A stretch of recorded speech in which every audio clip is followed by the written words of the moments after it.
आज दोस्तों, जिस किसी ने भी इस कथा को एक बार भी सुन लिया तो दोस्तों उसका जीवन सदगति की ओर चल पड़ेगा।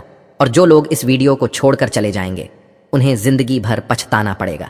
दोस्तों, अगर जो स्त्री हम बताने जा रहे हैं, अगर स्त्री से अपनी पत्नी के अलावा आप सेक्स या शारीरिक संबंध बनाते हो तो दोस्तों शास्त्रों के अनुसार आपको पाप नहीं लगेगा और आपका जीवन सदगति की ओर जाएगा। दोस्तों, आपकी शादी हो गई है या भविष्य में होगी, और यदि आपको दूसरी स्त्री के साथ संबंध बनाना चाहते हैं तो बना सकते हैं। दोस्तों, आज की इस कलयुग में शर्म आती है कि लोगों के पास फालतू की वीडियो देखने का समय है, परंतु आज हम आपको देवर्षि नारद और यमराज के बीच की प्रेरणात्मक कथा सुनाने जा रही हैं। दोस्तों, पत्नी के अलावा इस एक स्त्री से संबंध रखना पाप नहीं होता है। दोस्तों, शास्त्रों के अनुसार कोई भी पुरुष पत्नी के अलावा इस एक स्त्री से शारीरिक संबंध बना सकता है। आइए दोस्तों, आपको इसे समझाने के लिए एक सच्ची कथा सुनाते हैं। दोस्तों, इस सच्ची कथा को ध्यानपूर्वक पूरा सुनना। दोस्तों, एक बार देवर्षि नारद नारायण नारायण का जाप करते हुए अंतरिक्ष के मार्ग से यमलोक पहुंच जाते हैं। दोस्तों, यमलोक के देवता यमराज विशाल का सिंहासन पर विराजमान होते हैं। उनके पास चित्रगुप्त बैठे हुए होते हैं। तभी देवर्षि नारद उस स्थान पर पहुंच जाते हैं। देवर्षि नारद को आता देख यमराज उनका स्वागत करते हैं और उन्हें प्रणाम करते हुए कहने लगता है, दोस्तों नारद जी, आपके आगमन से यमपुरी धन्य हुई है। देवर्षि नारद कहते हैं, हे मृत्यु और न्याय के देवता यमराज, आपको प्रणाम है। यमराज कहते हैं, अवश्य ही कोई महत्वपूर्ण कारण होगा।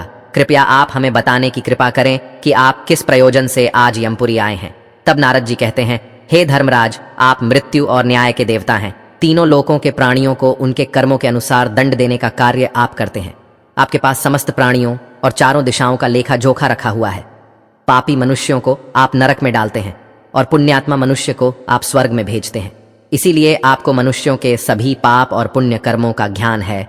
मैं आपके पास एक विचित्र प्रश्न लेकर आया हूं दोस्तों, कृपया आप मेरे इस प्रश्न का उत्तर दें।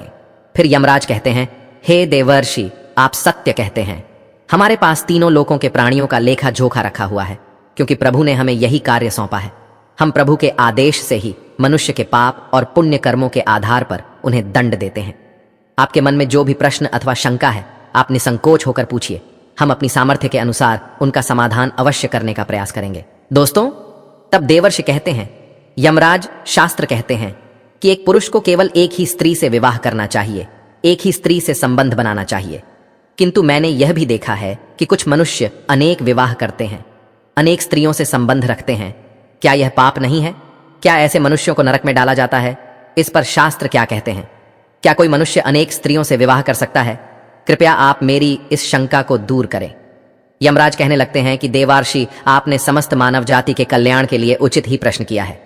दोस्तों, हम आज के इस युग की बात करें तो जब पति पत्नी एक दूसरे की शादी के बंधन में बंध जाते हैं और एक साथ रहने की कसम खाते हैं। दोस्तों, यह कसम आज के इस आधुनिक जमाने में हर कोई पंडित के सामने लेता ही है, परंतु आज की इस जमाने में कसम जो एक दूसरे के पति पत्नी के समय, शादी के समय ली जाती है, वह एकमात्र कसम ही रह गई है। क्योंकि दोस्तों, शादी हो जाने के बाद एक ही पत्नी के साथ कई बार संभोग करने के बाद या सेक्स करने के बाद पुरुष बोर हो जाता है और दूसरी पत्नी की तरह नजर लगाना शुरू कर देता है। और आज की इस जमाने में हर एक पुरुष शादीशुदा बस यही फर्क नहीं घूमता रहता है कि इस औरत से और संबंध बना लो, फिर सोचता है एक और अच्छे संबंध बना लो। ऐसे करते करते उसका मन किसी भी औरत के साथ नहीं लगता है, बस उसके मन में एक नई नई औरतों के साथ हवस बुझाने का ही मन बना रहता है। परंतु दोस्तों, एक ही स्त्री ऐसी होती है कि अगर आप उसके साथ पत्नी के होते हुए भी संबंध बनाते हैं, शारीरिक या सेक्स करते हैं, तो दोस्तों शास्त्रों के अनुसार आपको पाप नहीं लगेगा। दोस्तों, संसार में मनुष्य एक से अधिक विवाह कर सकता है या नहीं, इसका उत्तर देने से पूर्व मैं आपको एक कथा सुनाता हूं। इस महान कथा में आपको सभी प्रश्नों के उत्तर मिल जाएंगे, इसीलिए आप इस कथा को ध्यान से जरूर सुने। जो भी इस कथा को ध्यान से सुनता है, मैं उसके 32 अपराध माफ करता हूं। फिर नारद जी कहते हैं, हे धर्मराज, आप उस कथा को कहिए, मैं उसे ध्यान से पूरा सुनूंगा। तब यमराज नारद जी को वह महान कथा सुनाते हैं। प्राचीन काल की बात है। मध्य देश में एक अत्यंत शोभायमान नगरी थी। उस नगरी के एक अत्यंत गुणवान, बलवान और रूपवान राजा थे, जिनका नाम था धर्मपाल। महाराज धर्मपाल एक न्यायप्रिय राजा थे। उनकी प्रजा उनके न्याय से अत्यंत संतुष्ट रहा करती थी। राजा भी अपनी प्रजा का अच्छी तरह से देखभाल करते हैं, प्रजा का सभी का अच्छी तरह से ध्यान रखते थे। महाराजा की सुकन्या नाम की पत्नी थी, जो अत्यंत सुंदर, गुणवान, चरित्रवान और पतिव्रता नारी थी। महाराज धर्मपाल और रानी सुकन्या बहुत ही दयालु स्वभाव के थे। वे हर प्रकार के यज्ञ, दान, धर्म तथा अनुष्ठान किया करते थे। उनके साम्राज्य में सब कुछ था, किंतु केवल एक कारण से महाराज, महारानी और प्रजा दुखी रहते थे। महाराज को कोई संतान नहीं थी, जिससे महाराज दुखी और चिंता में रहते थे। प्रजा को भी महाराज की ऐसी दशा देखी नहीं जा रही थी। कितने ही प्रयास करने पर भी महाराज इसको कोई संतान नहीं हो रही थी। महाराज ने अनेक वैद्य बुलाए, अनेक पुत्र प्रताप के उपाय किया, दान धर्म किया, व्रत, किंतु उन्हें किसी भी उपाय से संतुष्टि नहीं मिली। फिर एक दिन प्रजाजन महाराज के पास आते हैं और कहते हैं, महाराज आप पुत्र प्रताप के लिए दूसरा विवाह करें। किंतु महाराज अपनी प्रजा की बात से सहमत नहीं होते। महाराज रानी सुकन्या से बहुत प्रेम करते थे, इसीलिए वे अपनी पत्नी का दिल नहीं दुखाना चाहते थे, तथा महाराज शास्त्रों का भी ध्यान रखते थे कि एक पुरुष को केवल एक ही स्त्री के प्रति एक निष्ठ रहना चाहिए। दोस्तों, एक पत्नी के होते हुए कभी दूसरी स्त्री के पास नहीं जाना चाहिए। जिस प्रकार से एक मादा पशु के साथ डोनर पशु नहीं रह सकते, ठीक उसी प्रकार से एक पुरुष के साथ दो स्त्रियों कभी सुखी नहीं रह सकती। दोस्तों, जो पुरुष एक पत्नी होते हुए भी दूसरी स्त्री से संबंध रखता है, वह घोर पाप करता है और नरक में ही गिरता है। इसी कारण से महाराज दूसरा विवाह नहीं करना चाहते थे। फिर प्रजनन महारानी के पास जाकर उनसे आग्रह करते हैं कि वे महाराज को दूसरा विवाह करने के लिए मनाएं। तब रानी सुकन्या भी प्रजा के दुख समझती है और महाराज के पास आकर कहने लगती है, स्वामी आप कृपया दूसरा विवाह कर लीजिए, हमारे राज्य को भविष्य में एक राजा की आवश्यकता पड़ सकती है। फिर महाराज रानी को भी मना करते हैं और कहते हैं कि यदि मैं दूसरा विवाह भी कर लूंगा तो मैं पाप का भागी बन जाऊंगा, मुझे नरक में ही जाना पड़ेगा, और तुम बताओ क्या तुम मेरे दूसरे विवाह से खुश रह पाओगी। तब रानी कहती है, स्वामी आपकी खुशी में ही मेरी खुशी है, मैं मेरी सौतन को अपनी बहन मानकर प्यार दूंगी, कृपया आप संकोच न करें, मुझे इससे क्षण मात्र भी दुख नहीं होगा, मैं आपको विवाह के लिए सहमति देती हूं। तब महाराज कहते हैं कि देवी, किंतु मुझे उस पाप से कौन बचाएगा जो एक स्त्री के होते हुए भी दूसरी स्त्री के साथ संबंध रखने से मिलता है। इस पाप से कोई मुक्ति नहीं है, मैं ऐसा घोर अनर्थ नहीं करना चाहता। उधर स्वर्गलोक से महाराज के सभी पूर्वज इस घटनाक्रम को देख रहे होते हैं। वे अपने पुत्र के ऐसे व्यवहार से अत्यंत दुखी हो जाते हैं। यदि महाराज को पुत्र नहीं होगा तो कुल का विनाश हो जाएगा। इसी भाई से सभी पूर्वज बहुत दुखी हो जाते हैं। फिर एक दिन सभी पूर्वज महाराज के साथ नेमे आकर उन्हें दर्शन देते हैं और कहते हैं, एक पुत्र तुम्हारे कारण हमारी दुर्गति हो रही है, हमारे कुल का विनाश हो रहा है। तब महाराज अपने पूर्वजों से कहते हैं कि महात्मा, मैंने ऐसा कौन सा पाप किया है जो आप सभी इतने दुखी हुए हैं। आपकी आत्मा की शांति के लिए जो भी उपाय हो हमें अवश्य ही करूंगा। तभी वे पूर्वज कहने लगते हैं कि पुत्र, हमारी मुक्ति का एक ही उपाय है, वह है तुम्हारी संतान। यदि तुम पुत्र को जन्म नहीं दोगे तो तुम्हारे साथ साथ हमें भी नरक में जाना पड़ेगा, हमारा संपूर्ण कुल और वंश नष्ट हो जाएगा। इसीलिए है पुत्र, हम तुमसे विनती करते हैं कि तुम दूसरा विवाह करो।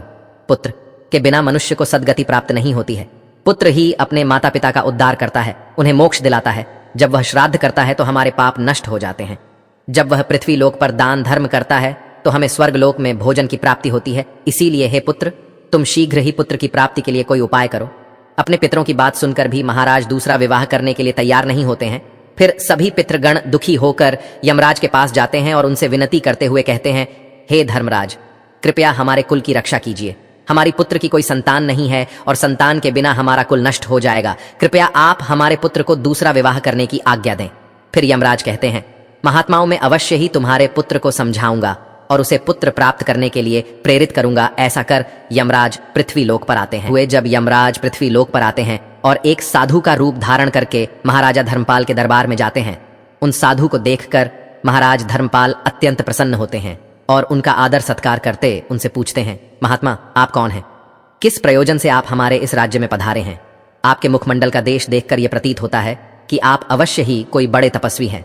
तब वह साधु उस राजा से कहते हैं, मैं साक्षात यमराज हूं, तुम्हारे पूर्वजों के द्वारा प्रार्थना करने पर ही मैं स्वयं तुमसे मिलने के लिए आया हूं।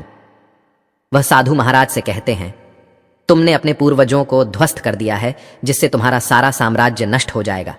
पुत्र के बिना तुम्हारी दुर्गति हो जाएगी, तुम्हें कभी मोक्ष की प्राप्ति नहीं होगी। शास्त्र कहते हैं कि मनुष्य को मोक्ष प्राप्ति के लिए पुत्र को जन्म अवश्य देना चाहिए।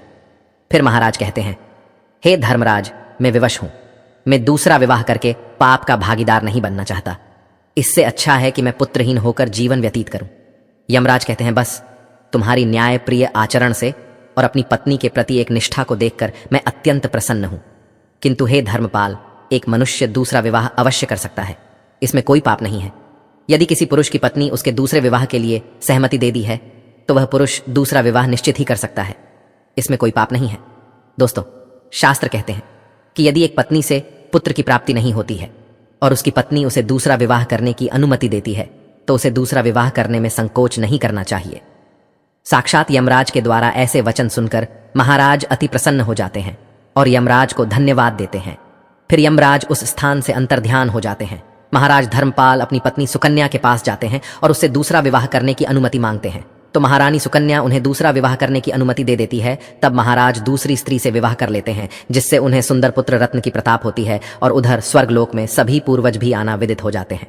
दोस्तों, शास्त्रों पुराणों में बताया गया है कि मनुष्य धरती पर रहकर जो भी अच्छे या बुरे कर्म करते हैं उन सभी कर्मों का लेखा जोखा मृत्यु के बाद होता है और उसके अनुसार सजा और पुनर्जन्म मिलता है। ईश्वर की दृष्टि में जो अच्छे काम यानी आपके काम होते हैं उसे पुण्य कहा जाता है और जो बुरे कर्म होते हैं उन्हें पाप कहा जाता है। पुराणों में कई अच्छे और बुरे कामों के बारे में बताया गया है। गरुड़ पुराण और कठोपनिषद में तो यह भी बताया गया है कि मनुष्य को अपने पाप कर्मों के कारण मृत्यु के बाद अलग अलग तरह के पापों के लिए कौन कौन सी अलग सजाएं दी जाती है। गरुड़ पुराण में उल्लेख मिलता है कि मनुष्य धरती पर जो कुछ भी पाप करता है उन सभी पापों की अलग अलग सजा बारी बारी से मिलती है। यमराज की न्याय में किसी भी पाप की सजा से बचा नहीं जा सकता है। दोस्तों, गरुड़ पुराण में बताया गया है कि पर स्त्री पुरुष संबंध रखने वाले को लोहे की गर्म सलाखों को आलिंगन करवाया जाता है।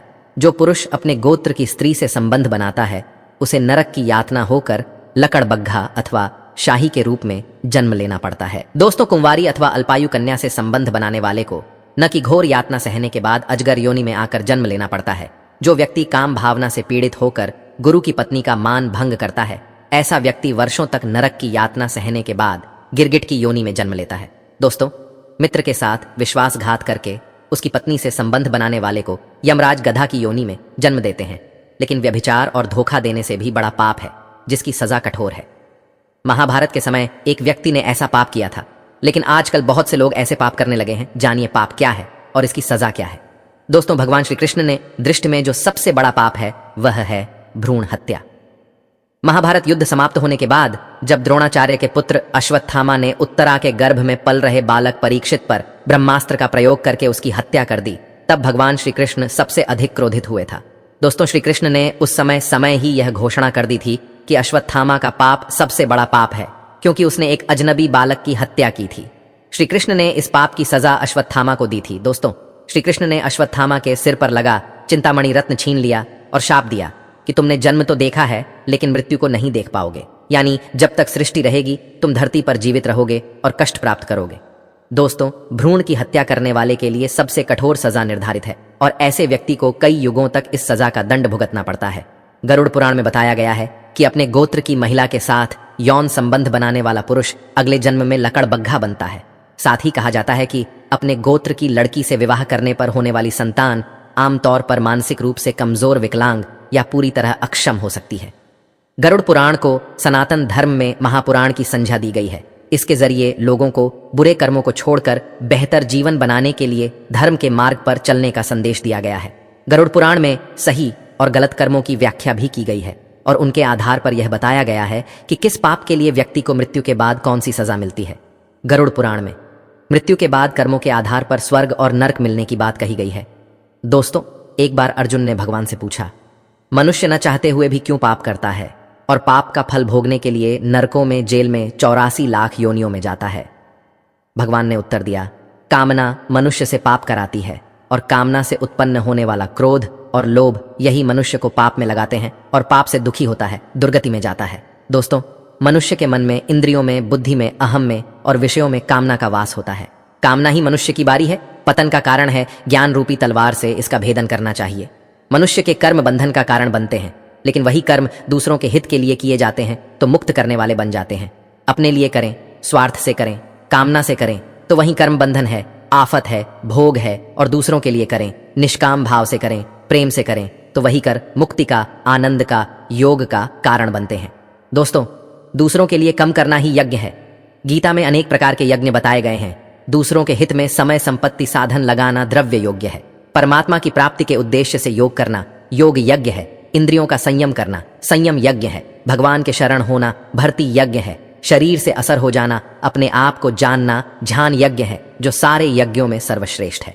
दोस्तों, क्योंकि इससे सब कर सकते हैं और इसमें कोई खर्चा भी नहीं है, यह मुक्ति का सीधा मार्ग है। सत्संग से जो विवेक प्राप्त होता है, विवेक ही इस यज्ञ की सामग्री है। श्रद्धा, उत्कर्ष, अभिलाषा, इंद्रिय संयम इस यज्ञ के उपकरण हैं। हमें ज्ञान यज्ञ में अपनी कामनाओं की आहुति डालकर जीवन मुक्ति का फल प्राप्त करना है। दोस्तों, आशा करता हूं कि यह ज्ञान भरी वीडियो आपको जरूर पसंद आई होगी। दोस्तों, वीडियो पसंद आई है तो कमेंट में जय श्री राम जरूर लिखें और चैनल को सब्सक्राइब भी करें। धन्यवाद।